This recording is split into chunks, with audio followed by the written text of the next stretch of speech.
بسم الله الرحمن الرحيم، والصلاة والسلام على سيدنا محمد عليه أفضل الصلاة والسلام. صباح الخير، صباح التفاؤل، صباح حسن الظن بالله. ازيكم أحبائي في الله؟ النهارده هعمل لكم صينية كنافة عادية بالكريمة الكدابة. هحط يعني حوالي كيلو كنافة. هحط زي نص كيلو سكر أو ربع كمان، مش هكتر. وهفتح كيسين خميرة، كيسين فانيليا عليهم، معلش سوري. وهبدأ أخلطهم بالسكر والفانيليا جيدا، يعني خلط جامد قوي.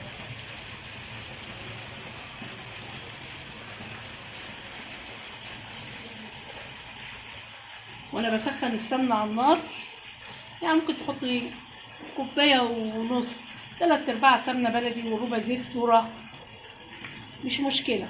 لو عندك زيت سمنة كله سمنة عادي، يعني زي ما هو متاح عندك، بس لازم تسخن على النار جامد. وحاطة فيها كمان معلقة زيت. فأنا هخلطها جيدا بالسكر والفانيليا، وبعدين هجيب السمنة واخلطها بقى. هبدأ أحطها على الكنافة، السمنة طبعا سخنة جامد. بسم الله الرحمن الرحيم.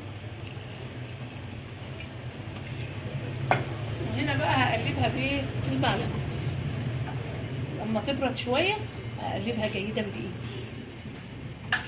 واعمل لها المهلبية الكدابة او الكريمة الكدابة، انتوا عارفين عاملاها معاكم قبل كده. عبارة عن 3 معالق نشا ومعلقتين كريم شانتيه ورطل لبن، وتحطها على النار من غير سكر، وكيس فانيليا.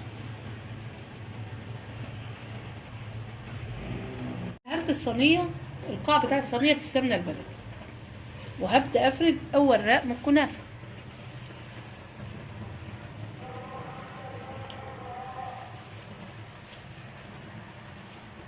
كده، وهكبسها كويس.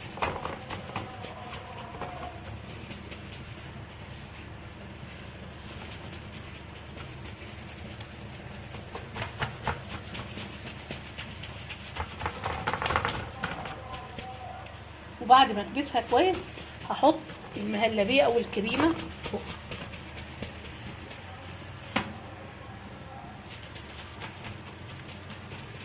انا عملت الكريمة او المهلبية، وهحطها رقة على وش كده.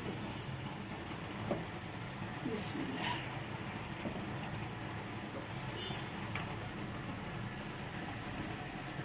حطها وهي سخنة، ما تخافيش، واستني لما تبرد شوية، وغطي الرق الكنافة التاني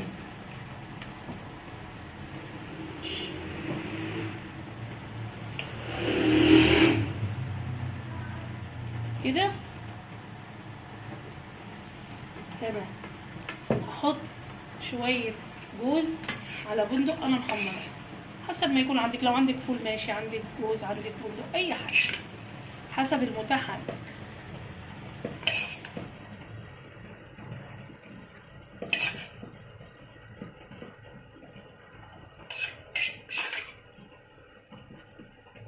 وبعدين هستنى تبرد شوية، واحط رقة الكنافة وادخلها الفرن، واوريها لك ان شاء الله وانا خارجاها من الفرن واسقاها الشربات. انا عملت الرقه التانية، بس يعني تعمليها بالشويش كده عشان المهلبيه تحتها، ماشي؟ يعني كبسيها في الهداوه خالص. وهي هوريها لك بعد ما اخرجها من الفرن وبسقاها الشربات ان شاء الله. الصينيه خرجت من الفرن، هسقيها وهي الشربات بارد والصينيه سخنه، يعني هو خارجه من الفرن مباشر على طول. هبدا اسقيها، وبعدين تقطعيها وبالهنا والشفا. استنى عليها ما تبرد، ما تقطعهاش دلوقتي. ولو عجبتكم الوصفه ما تنسونيش في اللايك والشير واشتراك القناه. والسلام عليكم ورحمه الله وبركاته.